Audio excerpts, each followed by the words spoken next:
Thank you, Mr. LaHood. The gentleman from Michigan, Mr. Moolenar, is recognized for his questions.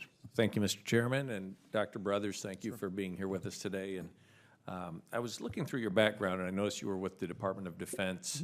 And I wondered if you could tell me, with the research and the work that you're doing now versus the research that's done at the Department of Defense, what are the similarities and differences between Homeland Security, Science and Technology, and Department of Defense? So a major similarity is the importance of the missions. I mean, the fundamental importance of the missions of the Department of Defense and Department of Homeland Security. Major differences have to do with the difference in the budgets of the departments. The fact that a lot of what we do buy, what our components buy, are off the shelf. The fact that, for example, particularly for our first responder stakeholders, affordability is a big concern. Whereas Department of Defense, you may find work in hypersonics, for example, you would not find that type of work in DHS. That said, where our challenges may not be to exploit new types of propulsion technologies, our challenges are to get effective capabilities to our stakeholders that have minimal training time and much smaller budgets. So whereas the Department of Defense, the resources are there to do significant training, that's not necessarily so with our stakeholders. Okay. And then I noticed the integrated product teams, you have 5 different areas. Is that too many? I mean, it seems like a pretty, I mean, they're all very complicated, challenging areas. Are there 1 or 2 that you prioritize over the other ones? I don't think so. I think the integrated product teams actually came from the QHSR. So if you look at the different mission sets, that's where they were derived. And I think that there were strong reasons for having that set of missions defined in the QHSR, and that's why we have the IPT set up that way. Okay. And then do you ever, when you have agencies that would have a common interest, is there ever kind of this concept of skin in the game where you have agencies contributing to pooling resources to fund a project? So, for example, we have some of the work we're doing on the border, sir. Customs and Border Protection is working with us, is co-funding some of that work. So the answer to your question is yes. Okay.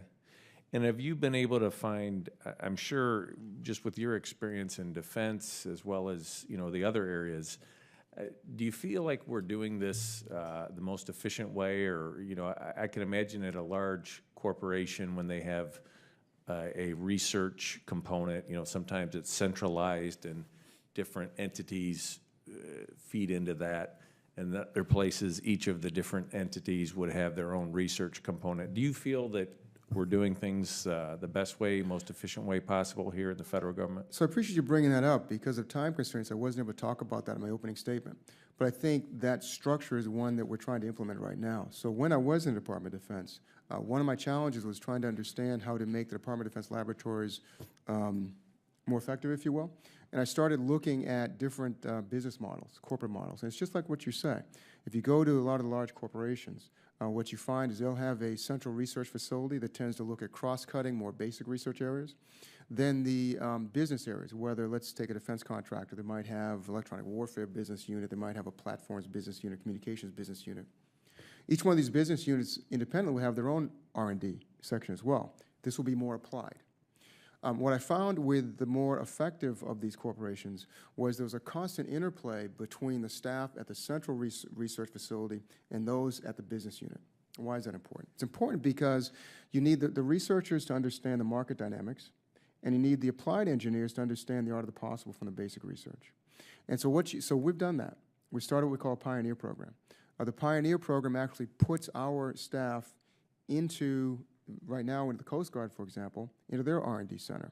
We've also put our staff on the borders to understand how the border operators operate. So I think, getting to your point, a more efficient operation is that type of model, and that's something we're trying to do right now. We've already had a number of different these Pioneer events. We're setting up work with the Coast Guard to collaborate on research right within the Coast Guard. So I think that is an effective model. Okay. Thank you very much. Thank you. Mr. Chairman, I yield back.